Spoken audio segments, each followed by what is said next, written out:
what the head of Iranian parliament, Ghalibaf, said. He said that people can be assured that our military forces have made the best use of the ceasefire opportunity to rebuild their capabilities. The enemy's covert and overt movements indicate that they are seeking a new round of war. What is your assessment of what's going on? Because Iran, it seems that they're prepared to, for the new round of war. And what is your understanding of the forces in the region, the way that Donald Trump is talking about it? I don't know if we can get anything from Donald Trump, but it seems that the Iranians are somehow, they're feeling that the war is coming, and that's why he's talking this way. Your understanding? I mean, I don't know the information they're looking at, so it's hard to be able to say, oh, I agree or I disagree. They made a conclusion. Look, Iran has every right to believe that they're vulnerable to attack because they've been betrayed so many times in the past, and they aren't likely to put much credence. But if I were able to talk to this individual, and he was willing to talk to me, I would ask the following questions. In 37 days, how many targets did American and Israeli bombs strike in Iran? And he'll give me a number, 25,000. Okay. Now, let's just break it down. From a defense industrial capacity, how much damage was done to the Iraqi ballistic missile production capabilities? Was Bradley Cooper saying that he destroyed 87% of your ballistic missile production capability. Is this an accurate assessment? No, it's not. We're doing this, that, and the other thing. So what you're saying is that the bombing campaign did not succeed in retarding Iran's capabilities. That's what I'm saying. Okay. And then we can just go on and on and on. What real damage has been done? What percentage of the buildings struck by the United States were empty buildings or politically motivated buildings that had no impact? And the point I'm trying to get at is when we look at the real impact of what America did to Iran in terms of, we sunk, ships. Iran wasn't a blue water navy to begin with. So we sank ships that, doesn't change the fact that Iran still controls the Strait of Hormuz and will continue and always will control the Strait of Hormuz. And so the point I would make to him is that in 37 days, we didn't do anything to you. We killed some people, a lot of people. We killed some important people, but we didn't change your regime. We didn't interrupt your ballistic missile production capability. We didn't have any meaningful impact on your nuclear program. We didn't secure the Strait of Hormuz. We didn't accomplish anything. And so now, Mr. Speaker, I would just ask, what makes you think we can accomplish something this time around? I mean, what are you afraid of? Are you afraid that we're going to repeat what we did before? Why? You won. I mean, it's a pain in the neck. Things go boom, people die, but why would America repeat that? What's your assessment of America? We depleted our long-range strike weapons. You apparently have some intelligence. Have we replenished our long-range strike weapons to the degree that you've replenished your missiles? No, not even close. So how many days do you assess America to be able to sustain a campaign similar to the one that they did for 37 days? Less than a week, right? Yeah. What about their ability to intercept your missiles? When does that run out? 3 to 4 days, right? Yeah. And how long can you cycle through? I just read something where people are claiming that you can salvo hundreds of missiles a day, every hour, 24 hours a day, 7 days a week for a sustained period of time, striking all of the targets. Is this an accurate statement, or are you just playing a Donald Trump here and saying things that aren't real?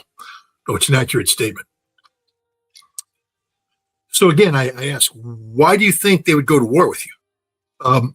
You've publicly stated that if you're attacked, especially your energy infrastructure, that you're going to immediately, in this 24/7 campaign, target the energy production facilities of the Gulf Arab nations, including desalination plants, that the United Arab Emirates will return to the Bedouin, I think somebody said.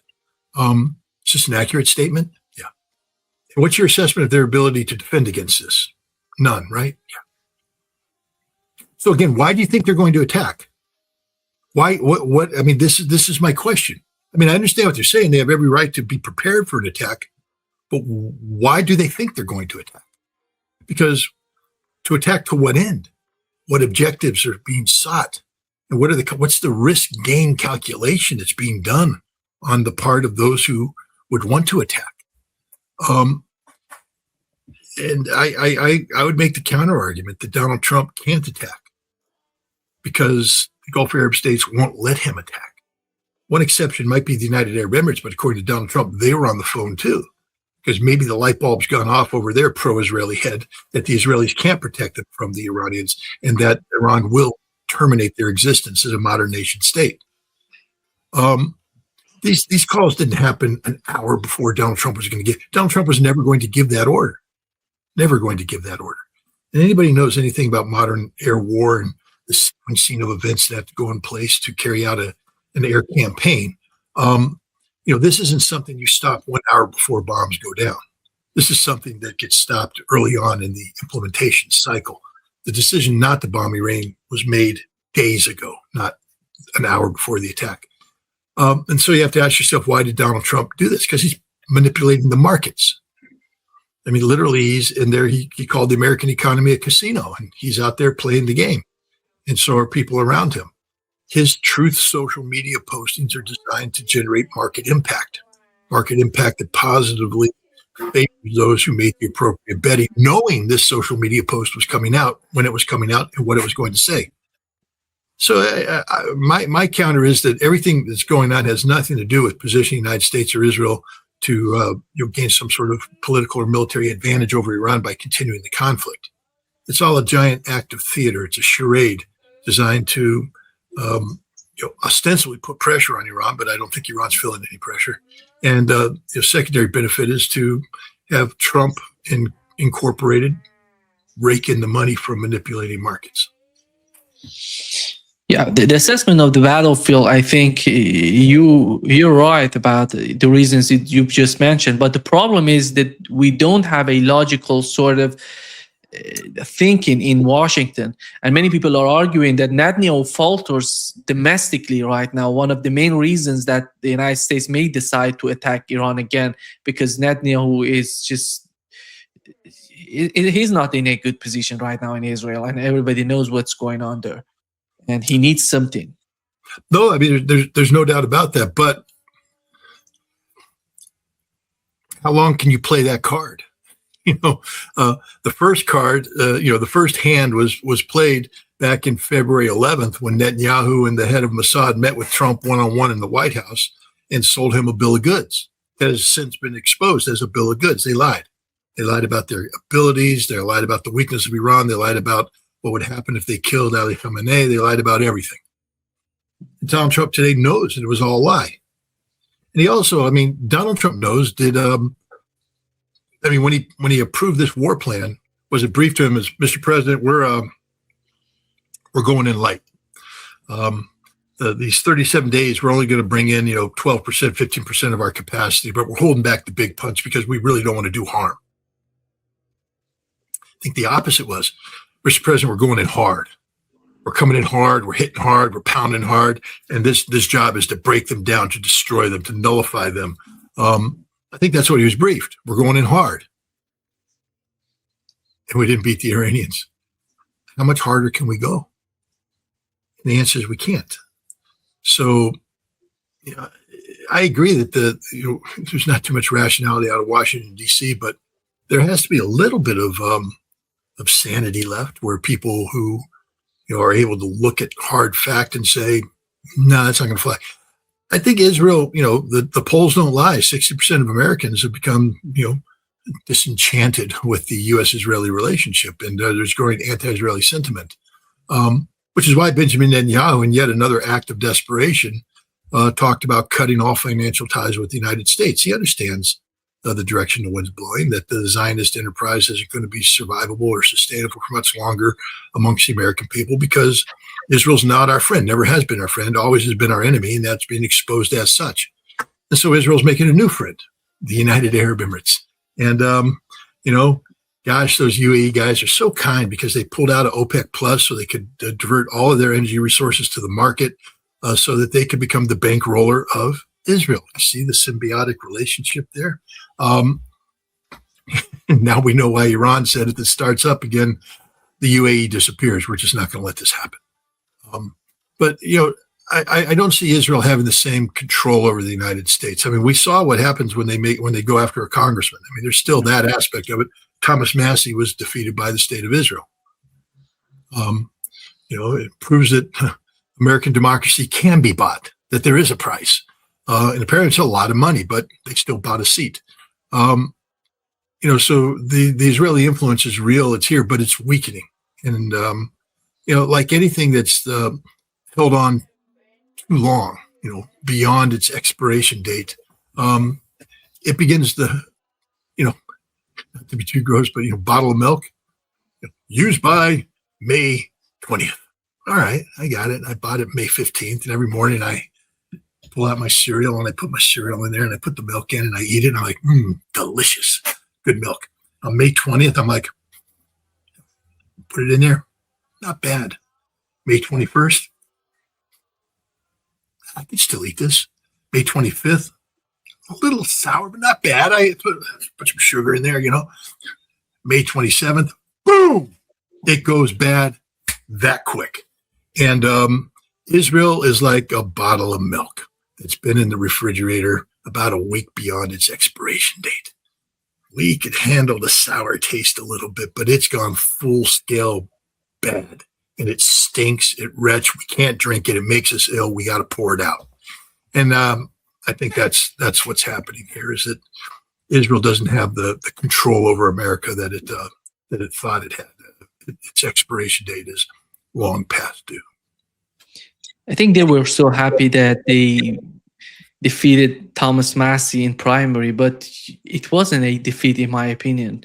When you look at what has happened, they had to spend something like more than $30 million against in primary. This is a primary. This is not, something. And they have to go that big against Thomas Massey. Not only Israeli lobby, Donald Trump himself, Pete Hegseth, J.D. Vance, everybody. We had Stephen Miller, all of them together attacking Thomas Massey with huge money going against him. That's a defeat for Israeli lobby. I don't think that. I agree with you. Look, here's the reality. 60% of Americans are disenfranchised, disenchanted, I think is the proper word, with Israel. 60%, it's going to get bigger. MAGA, which is the base of Donald Trump, doesn't want to become MAGA, and they are rejecting it. Thomas Massey, it's one thing to say, oh, you're not voting for the president, you're not doing this, that, and the other thing. All right, but he was voting the will of his constituency, which is why he kept getting reelected. This election wasn't a victory for Trump. It was a defeat for American democracy, and MAGA recognizes now that we are MAGA, full-scale MAGA. I think this comes back to haunt the Republican Party in the midterm elections. I mean, you might sneak in a candidate here. There's a candidate in Louisiana that's winning here, but at the end of the day, on the national level, these Israeli victories are defeats of American democracy. And American people are starting to recognize this. I think this is what they would call a Pyrrhic victory. Derived from, the Greeks winning a battle where they lose too many guys, and or the Romans, I guess, were fighting and they lost too many guys. Yeah, Romans. They fought a battle, they won, but too many legionnaires were killed, so ultimately they lost the war. It could be the Greeks. I got to go read up my Peloponnesian Wars and history of Rome. Now that Xi Jinping's made it vogue again to, quote the Thucydides trap and things of this nature. But Pyrrhic victory. People can Google it. I think I'm right. I got it. Pyrrhic.